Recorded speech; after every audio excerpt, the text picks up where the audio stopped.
Para a gente mudar de assunto aqui, vou só fazer um resumo rápido.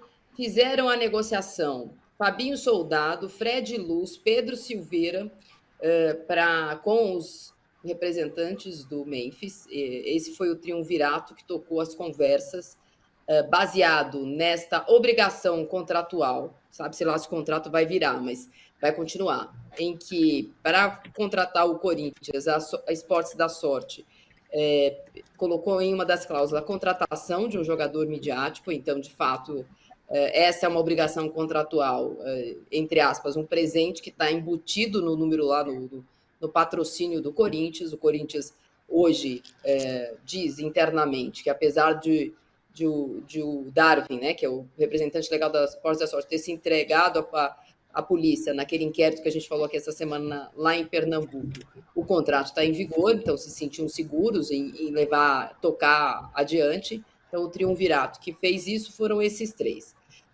Os rendimentos dele, segundo o acordo, a proposta foi feita uma contraproposta, o Corinthians tinha oferecido uma proposta, e o jogador fez uma contraproposta que o Corinthians aceitou nos moldes que lá atrás foram feitos com o Ronaldo, participação em merchandising, participação de prêmios, participação em gols. Ele mesmo fez um modelo diferente de contrato e o Corinthians aceitou. E ele vem para o Brasil nesse final de semana. O Corinthians corre para até segunda-feira, data limite, para que consiga inscrevê-lo para a Sul-Americana jogar na outra semana contra o Fortaleza. E também para regularizá-lo, para inscrevê-lo no Campeonato Brasileiro e, eventualmente, poder jogar no final de semana contra o Botafogo. O Corinthians tem na semana que vem, fora de casa, pelo Campeonato Brasileiro. Antes tem o Juventude pela Copa do Brasil. Essa partida ainda não é possível ele jogar, por passar de fase para mudar os seus inscritos na Copa do Brasil. Uma outra informação que eu tenho em relação a isso tem a ver com o incômodo causado por essa contratação dentro do Corinthians. Você mesmo falou, Renato, lembrou de jogadores que vieram nessas condições de que alguém ia pagar o salário. Isso não aconteceu. Aconteceu, por exemplo, há pouco tempo, na gestão do Ilho com o Paulinho. E essa movimentação ela é sempre muito lembrada pela atual situação para dizer sobre os muitos desmandos que aconteceram nos últimos anos no Corinthians a Tausa, quem é a Tausa? Era uma empresa que não tinha nem sede, o Corinthians fez um acordo. Como é que podia fazer isso? O pedido de impeachment do Augusto Melo, cuja defesa ele tem que entregar até quarta-feira, uma das coisas que estão relatadas ali é uma falta de apreço à boa gestão do clube. Uma das reclamações ali dos artigos colocados, são subjetivos, é verdade, não tem nada explícito, mas um dos artigos lembrados ali, depende do processo político aceitarem ou não, é que o Augusto não tem levado a cabo as promessas feitas de sanear o clube. O Memphis é o 19º jogador contratado de janeiro para cá.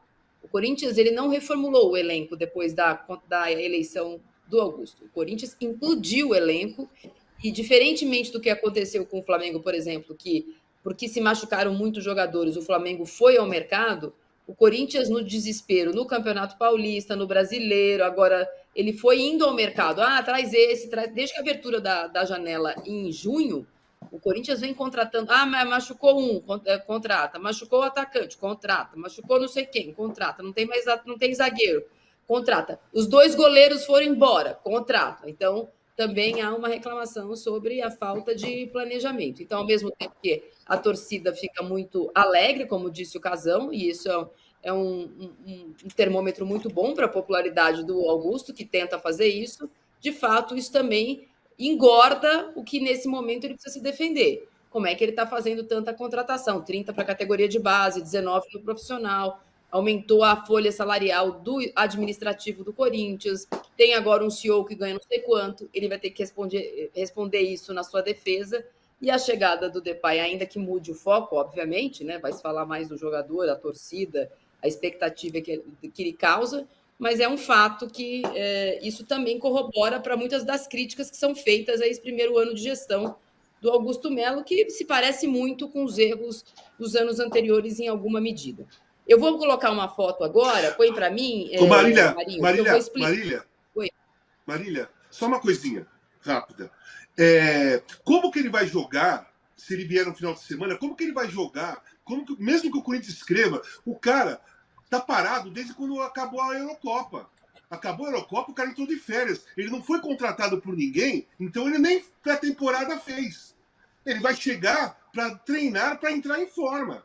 Ou o Corinthians vai pegar o cara mesmo assim e vai jogar dentro do campo para jogar em Fortaleza com 30 graus, com uma pressão do cacete, sem o cara estar em forma.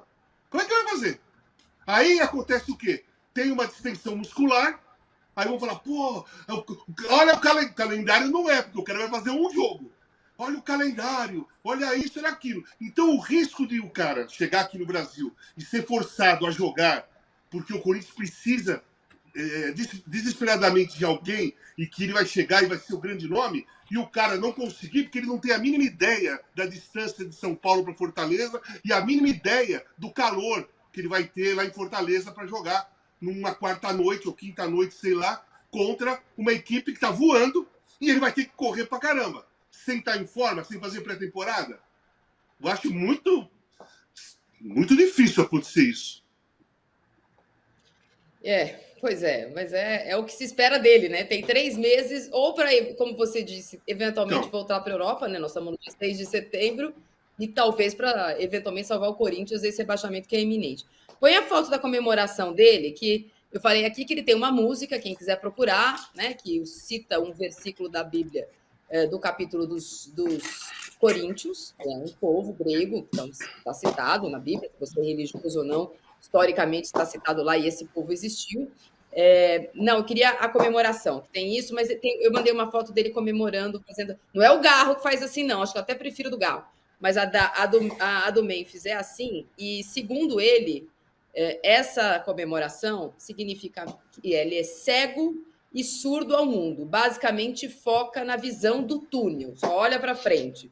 Não sinto nada, não vejo nada e foco. Eu penso que na vida é importante ser muito focado para apresentar a minha melhor versão sem distrações. Não, sem distrações.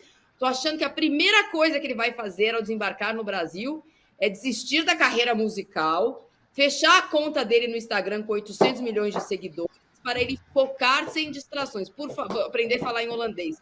Por favor, Memphis, faça isso, porque a situação é desesperadora. Como é desesperadorinha a situação da Pachecada e do Dorival. Põe aí o campinho do Brasil para o Renato falar para mim se isso aí dá para ganhar do Equador hoje, dá aquele pulo, já que a Venezuela perdeu ontem da Bolívia e tal. Se ganhar hoje, dá aquele... A Argentina 3-0 ontem, sem Di Maria, sem Messi. O Brasil joga contra o Equador logo mais lá em Curitiba, e esse deve ser o time titular, Renato. Discorra a respeito. Pois é, eu tenho várias restrições a esse time titular, né? Primeiro, que ele tinha botado o Rodrigo, Hendrick e Vini Júnior, e de repente, por um treino, ele já barrou, tirou o Rodrigo da ponta direita, barrou o Hendrick e meteu o Luiz Henrique. É um bom ataque, não resta a menor dúvida. Agora, está entrosado? Esse time sem armador vai funcionar? Ou o Rodrigo vai voltar para o meio-campo e vai ser ele o armador? E, na verdade, nós vamos jogar com 2 pontas de atacante. Vini Júnior de um lado e Luiz Henrique de outro. Eu tenho muita curiosidade de ver como isso vai funcionar.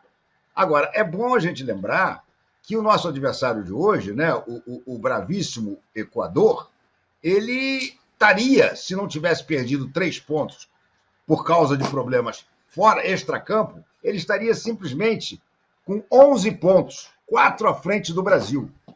Então está longe de ser uma galinha morta. Está longe de ser uma galinha morta. Acho que nós vamos ter dificuldade hoje. Agora, é basicamente o que tem. Claro, ele ia jogar com o Pedro, fizeram o favor de estrupiar o Pedro, e vai jogar agora com o Rodrigo de falso 9. Essas certas incoerências é que eu acho esquisitas no Dorival.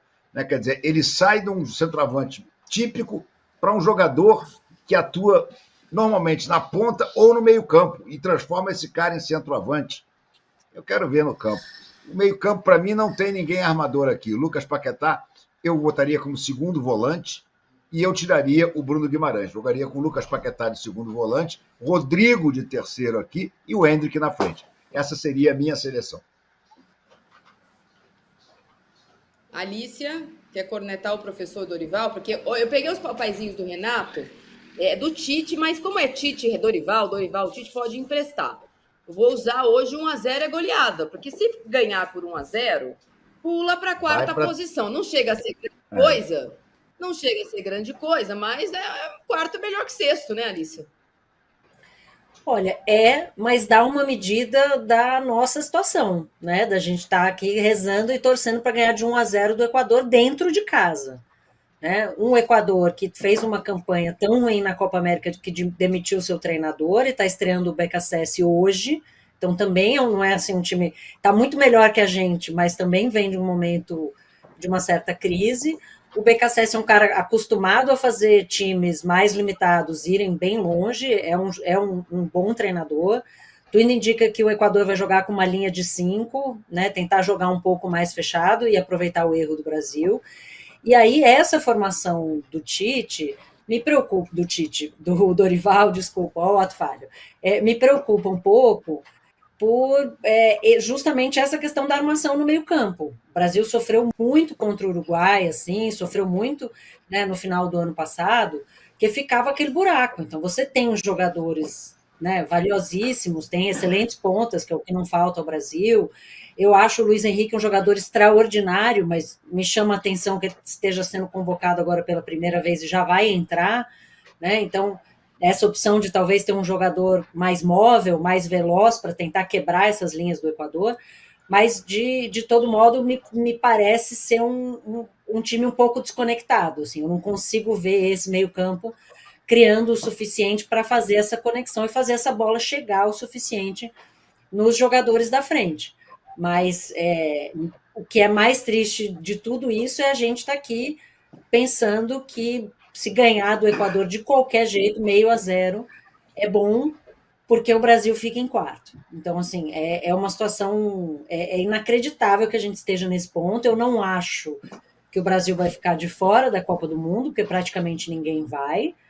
Mas a briga começa a ficar mais complicada. Assim, né? A Bolívia se aproveitando da altitude, meteu 4-0 ontem, é um time que vai encaminhando também, né, se utilizando dessa vantagem, a sua classificação. A Argentina vai muito bem, obrigada, é um time que joga com a faca nos dentes o tempo inteiro, então mesmo sem dois expoentes da última década, o time também mete 3-0 e não é um time que parece preocupado em vencer. Aliás, a coisa que mais os argentinos fazem é comemorar a vitória, né? Tinha uma hora que tinha acabado o jogo ontem, os caras estavam em campo ainda, gritando. Então, acho bem difícil. Né? O Uruguai é um time forte também, né? Agora o Luizito vai se aposentar logo mais, então vai também sofrer com essa falta. Mas no Brasil, assim, é difícil. É difícil. A gente não vê um modelo de trabalho, a gente vê uma mudança completa do primeiro para o segundo treino. Já é né, o nono jogo do Dorival e a gente ainda não entende exatamente qual é a visão dele para a seleção, porque toda hora muda. Então, né, torcer para que essa dê certo e torcer para o Luiz Henrique conseguir jogar na seleção o que vem jogando no Botafogo, porque essa vitória é muito importante para o Brasil. E o BKSS arruma um joguinho aí, um empatezinho, e aí depois vai receber, se eu não me engano, o Peru dentro de casa, faz 4 pontos nesses 2 primeiros jogos, a vida deles também está tranquila. A situação do Brasil é bem difícil, entra bem pressionado hoje à noite. Ah, e fazendo jabazinho, né, Marília? Que tem pós-jogo. Tem live de pós-jogo, meia-noite. Se eu vou estar aqui meia-noite, vocês vão estar também, entendeu? Vão vir sextar, porque comentar o Brasil e, né, espero que estejamos todos de bom humor, sexta-feira, meia-noite, para falar do Brasil. Marinho Saldanha já colocou o despertador. Tá com medo de dormir durante o jogo, como ele vai apresentar? Eu falei, põe o despertador, porque, Casão, a gente olha o time do BKSS e fala, não, o BKSS gosta de jogar e tal. O BKSS, nesse momento, e quando saiu a tabela das eliminatórias, qual o jogo que não vai dar para ganhar? Talvez a Argentina lá, o Brasil lá, tal. Só que aí a Venezuela veio aqui e empatou. Aí falou, pô, dá para tirar um pontinho lá também. Se a Venezuela veio aqui com o Neymar e empatou, dá para tirar um pontinho. E essa linha de 5 que a gente está vendo aí no suposto time do Equador é justamente o que normalmente é a primeira desculpa. Ah, mas eles não quiseram jogar, mas não deu para jogar, porque estavam defensivos. Pode, hein? Tá liberado o outro time não querer jogar. É o Brasil que precisa jogar um pouquinho. Exatamente. O Equador vai fazer o papel dele. Vai se defender o máximo e vai sim ficar esperando aquela bola para dar um contra-ataque e marcar o gol, que ele sabe que se ele fizer um gol antes do que o Brasil, BKSS é um grande treinador. Ele sabe muito bem a situação que o Brasil atravessa. Se ele conseguir fazer um gol antes que o Brasil faça e ficar 1-0 para o Equador, o público inteiro vai se virar contra a seleção, porque está muito fácil se virar contra a seleção.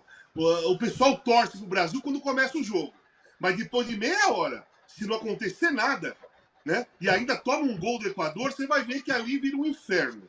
O que eu queria falar, eu concordo com tudo que o Renato falou sobre a escalação, inclusive do Henrique. Aí eu fico pensando, o treinador convoca 2 centroavantes, Pedro e Henrique. Aí o Pedro machuca. E o Henrique não é titular. É um garoto, tá começando agora, mas assim, o que eu tô fazendo aqui, seu Dorival? Pra que você me convocou? Eu sou centroavante, sabia? Se o Pedro é o titular, eu não vou discutir. O Pedro é um grande centroavante, mas se ele se machucar, tem que entrar eu. Você não pode improvisar alguém, porque você me convocou para essa posição. Cara, isso não é justo. Isso é incoerente. Esse tipo de coisa, o treinador que faz isso, ele começa a perder um pouco o grupo, porque os próprios jogadores sabem, se não jogar aquele, se aquele cara estiver mal, eu sou reserva dele, eu tenho grande chance de jogar. Aí você não entra, você improvisa. Os outros jogadores pensam assim, pode fazer com qualquer um isso. Então, se machuca, se o Luiz Henrique cansou, ele tira o Luiz Henrique e coloca o Rodrigo para a direita e coloca mais no meio campo, o Estevão vai falar assim, eu não estou entendendo. Se lá no Palmeiras eu sou titular, se quando eu ficava na reserva no Palmeiras, quando a primeira opção do Abel na direita era eu, por que eu sou convocado para disputar a posição com outro jogador que está ótimo também, que é jovem? O treinador preferiu o cara, tudo bem, não tem problema. Agora o cara sai, eu não entro. Cara, o Dorival, eu acho que ele está se perdendo. Com o Hendrick, principalmente. Porque o Hendrick foi para aquela excursão lá, ele fez 2 gols, né? A vitória contra a Inglaterra, depois fez contra a Espanha. Depois fez mais 2 gols naquela vitória fez 1 gol ou 2 contra o México, né? Na vitória, acho que foi 1 gol. E depois, na Copa América, ficou no banco o tempo todo. Só foi entrar na última. Só foi ser titular na roubada. Na maior roubada, ele foi titular. Então, o Hendrick não serve para ser. Então, o Hendrick não serve para ser. Então, o Hendrick não serve para ser o centroavante contra o Equador em casa, mas serve para jogar contra o Uruguai na semifinal de Copa América, que era uma roubada. Então, assim, eu acho que o Dorival tem coisas para explicar, que talvez nem ele consiga explicar para ele mesmo o que ele está fazendo. Ele está com medo de pôr jovem para jogar? Ele está com medo de pôr o Henrique para jogar de centroavante? Qual é o problema que ele tem? Eu acho que alguém deveria fazer essa pergunta para ele numa coletiva. Sabe? Do seu Dorival, posso fazer uma pergunta? Pois não. Tá. Eu sou o Casagrande do UOL, tá? Walter Casagrande do UOL. Posso fazer uma pergunta? Claro, pode fazer uma pergunta. O senhor convoca 2 para cada posição, correto? Claro, 2 para 3 goleiros e 2 para cada posição. O Pedro machucou. Por que o Henrique não é titular? Ele tem que explicar, gente. Ele tem que explicar. Não que ele deva uma satisfação, mas todo treinador, quando muda, não é coerente, alguém pergunta e ele tem que responder. Aprovado como repórter, Casagrande. Mas não é isso. É isso, é exatamente. É claro que melhor do que parabéns, professor, claro o Paraná te abraça. Você já primeiro ano de jornalismo, você já deu aquela. Exatamente. Parabéns pelo trabalho. Espero que o senhor vença a partida hoje e tal. Mas a minha pergunta é o seguinte: o Pedro machucou, por que o Hendrick não entrou?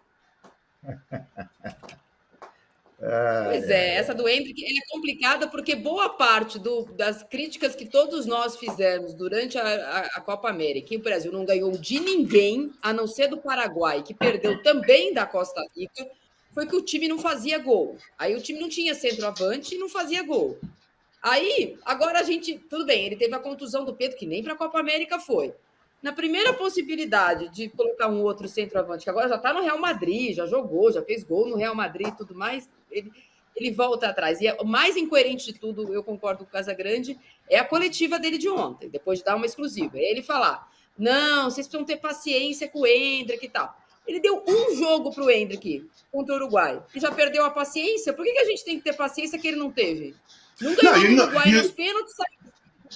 Ô Marília, mas nós não temos que ter paciência com ele, nós temos que ter paciência com ele. Sim, mas ele pediu. Então, não, mas não é pro Endrick, né? Ele pediu, vocês têm que ter paciência com ele. Não, nós não estamos tendo paciência com ele, que não escala o Endrick, sabe? Qual?